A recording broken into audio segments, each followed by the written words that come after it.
Here we are. Successful indie author, 5-minute focus, episode 30, brand. I get a lot of questions on brand. People don't know how to shape their brand or even what to do about it. So let's talk about the mindset and how you approach your brand. So think about 1 year, 3 years from now. How do you want people to perceive you?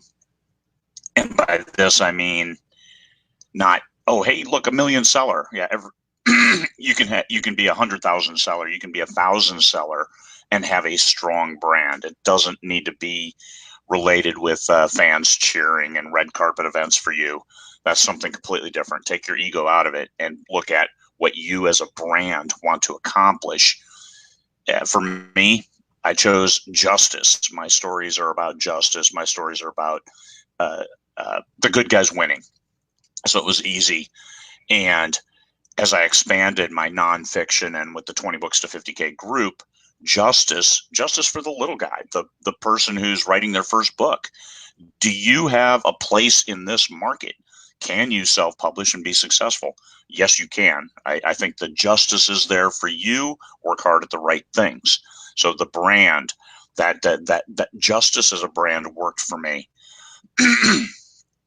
Take your time. Brand comes from inspiration. Some people will knee jerk and say, hey, badass writer bitch, that's me. I'm the badass writer bitch. And then they go hog wild with it. And all of a sudden, a year later, they're like, I really don't want to be the badass writer bitch. I just want to be a storyteller where people are willing to write my stories. Sometimes people take an aggressive stance. And then if that's your brand, fine. But understand 1 year, 3 years from now, you're going to be fighting with everybody. And is that what you want to do? With my brand of my stories are about justice, I don't have to fight with people. Here's what I see. Here's what I think. Here's my story about a little guy who comes out on top. Okay, that's cool. I don't have to fight with people on that. I'm not a big fan of confrontation, especially day in, day out. And 20 books 50K will know that I don't like drama. I don't like it at all. It's destructive to your your production process, your creativity. So that's not my brand. I'm not fighting with anybody over anything. And keep in mind, whatever your brand is, that's what you'll have to implement when you're most tired.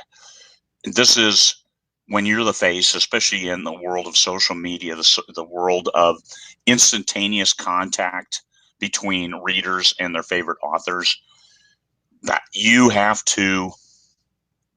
out there and you may get an email out of the blue and you don't want to respond angry. You don't want to respond out of sorts. What you want to do is you want to be on brand, especially when it comes to your author business. If it's a private email, if it's a note from your sister and you want to fight with, great, go for it. But when it's a fan, especially if they can do a screen capture and share that, oh my God, I can't believe what Craig just told me. He told me to F off. You got to stay on brand. And this is something, keep in mind, whatever you come up with for your brand, you have to do it when you're most tired. So be inspired. Think about it. Think about what 1 to 3 years down the road will bring. And then think about how you can implement it when you're really tired, upset, day in, day out. And then does your brand allow you to expand? Like I said, like I talked about justice in my stories. There's plenty of room for expansion because it's open. It's ambiguous. How do you do that? You look at, I'm not a big fan of politics, but you look at the caveat or the campaign slogan of hope and change. That was it, hope and change.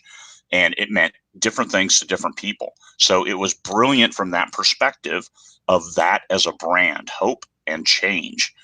We're going to give you hope and we're going to change it so you realize your hope. So that's how people took it. Other people took it different ways, but it was that as a brand worked well.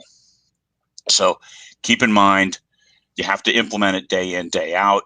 It's going to be long-term. Isn't ambiguous enough that you can make it work for you 3 years, 5 years down the road. Is it inspired? And does it really go to the heart of who you are? this is important. If you want to fight with everybody all the time, well, then make that your brand and embrace it. But high blood pressure, go see your doc and get your high blood pressure medications ahead of time because you're going to need them. I'm not a fan of that. So do what you need to do, but brand. Think long term. Think 5 years down the road.